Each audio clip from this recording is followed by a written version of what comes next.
So, and we shouldn't get a full course yellow. They'll be able to get that car out of the way, and you can see very safely out of the way there. In fact, no problems for the other guys, but Zanardi now in third position. What a tremendous drive this has been from the Italian to try and make up for the lost ground earlier on.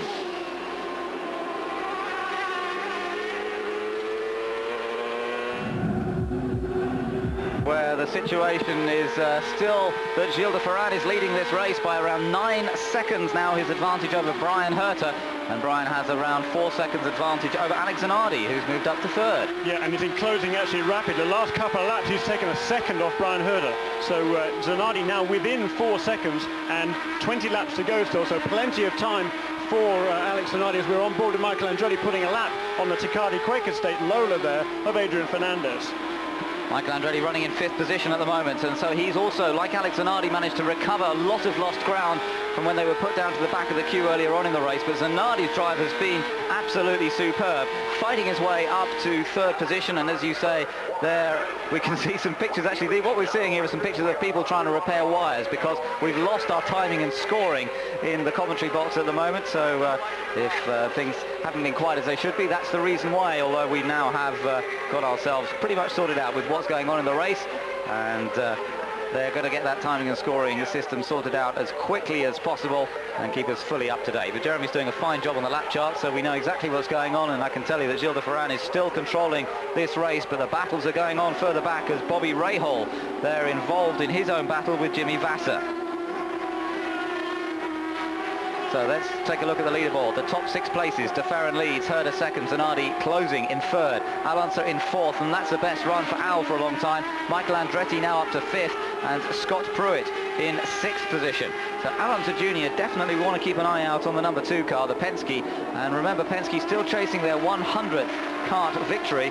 Well, it doesn't look as though Al's going to be in quite good enough shape to win this one unless something dramatic happens to de Ferran and the likes, but it's still the best run that Alonso Jr. has had for quite a long time. Had a 3rd place finish earlier on in the season at Nazareth, but the rest of the time has been pretty bad news for the former champion. Today could be a chance to make up for some of that, but this battle further back going on well. Scott Pruitt and Bobby Rahal also at the back there. There's Paul Tracy battling with Christian Fittipaldi. Fittipaldi, who lost so much time earlier on in that pit stop, and Paul is running in 9th position. So this is the battle for 9th place as Christian tries to nip past the Penske. Oh, he nearly lost it there. The tyre smoke showing how late he was on the brakes, and that lost him a few lengths behind Paul Tracy once again. The big train of cars here. Scott Pruitt in 6th place, and there's a whole train of cars behind him. Some great stuff going on there. Gilles de Ferran passed us to complete lap 73. The gap back to 2nd place here. There comes Bryan Herta, 7.5 seconds, and who is this battle? Oh dear.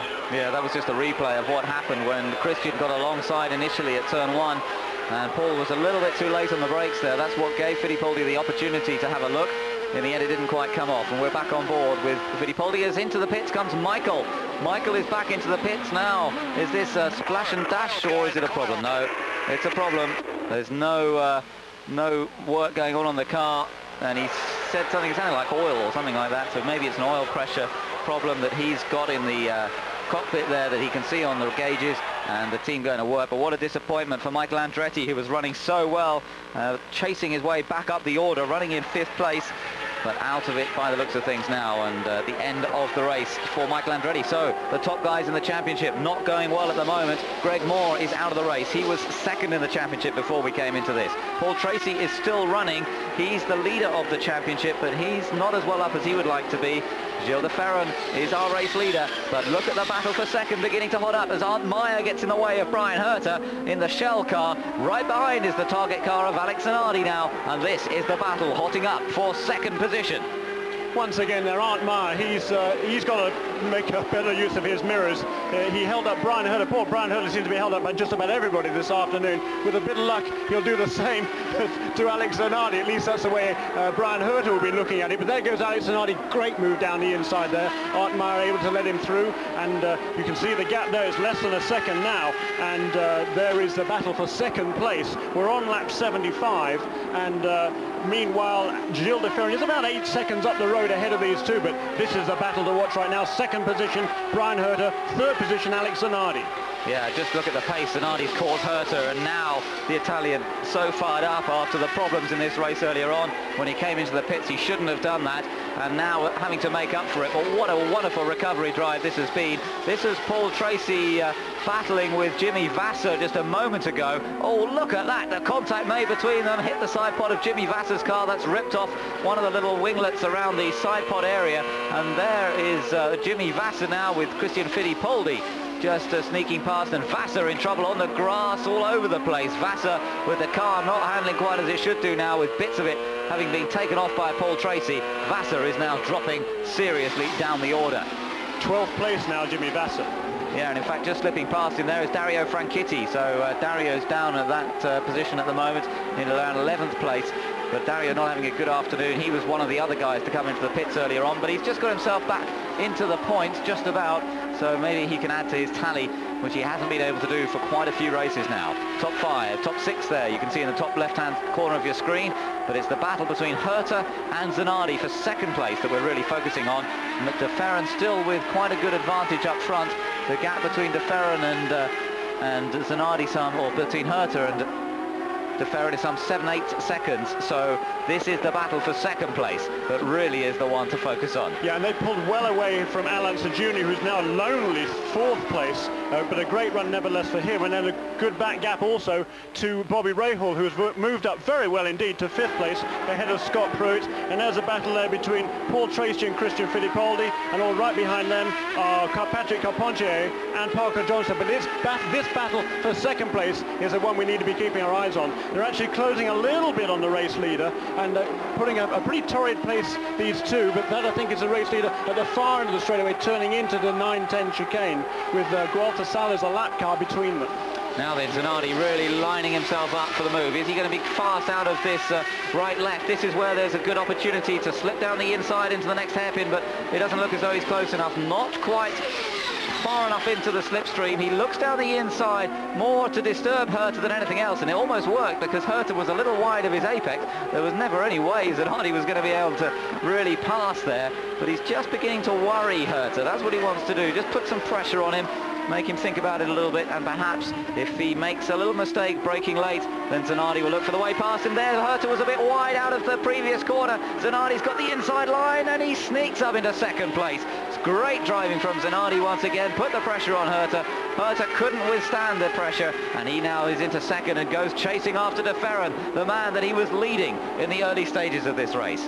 And less than 7 seconds, I reckon, that last time around. So Alex Zanardi, he has a sniff of victory here, no question about it. The Italian is charging. He is, and we've got something like 12 laps still to go in this race. There's an opportunity. There is De Ferran at the bottom of your picture. There is Zanardi at the top of the picture. Now putting a lap again on Gualter Salles, and Salles keeps well out of the way. There's no problem there for Zanardi. Doesn't really lose any time. But can he close the gap up to Gilles De Ferran? Look how hard he's trying. Right out onto the dust out of turn 1.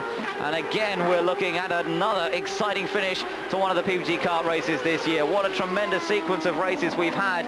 All of them have been closely fought. As I mentioned earlier on in the programme, the biggest winning margin that we've had so far this year is under 4 seconds, and I think this race is going to be pretty much along the same lines. But are we going to see these two who battled it for victory here last year? Remember, very much the same situation with De Ferran and Zanardi battling in the closing laps.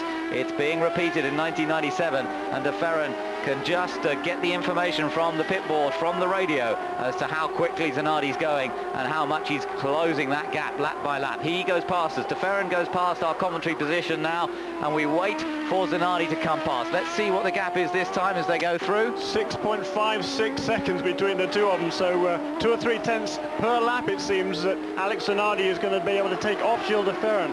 By my reckoning, that's not going to be quite enough, but it's going to be awfully close. It is going to be very close indeed. Zanardi still charging very, very hard indeed. Chasing after De Ferran. Remember, in third place, it's still Brian Herta in third position. Al Unser Jr. lying in 4th place. 5th position, an excellent 5th for Bobby Rahal, and that's one of the best performances we've seen so far this season from him.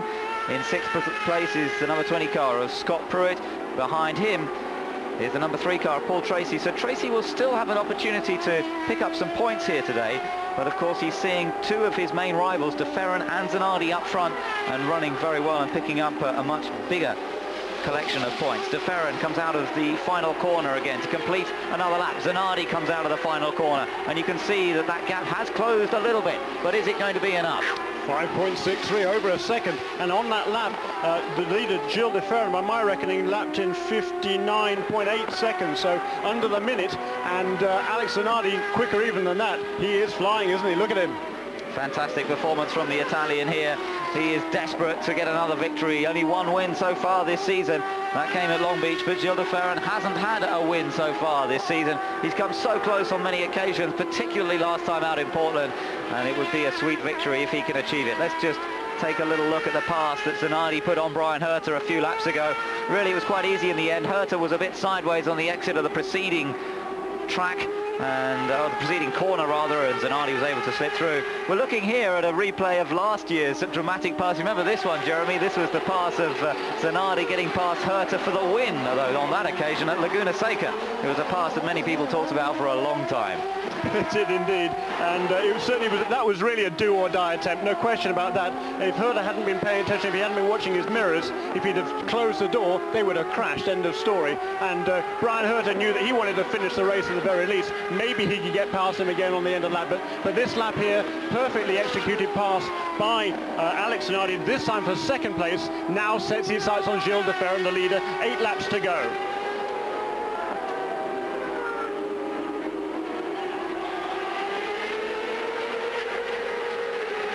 This is the battle further back as still Paul Tracy tries to make up some of that lost ground. Christian Fittipaldi, though, now alongside him once again, slips past Tracy. Can he hold it on the exit of the corner? Squeezed together as they come out of turn 1. But Christian Fittipaldi with the advantage over Paul Tracy.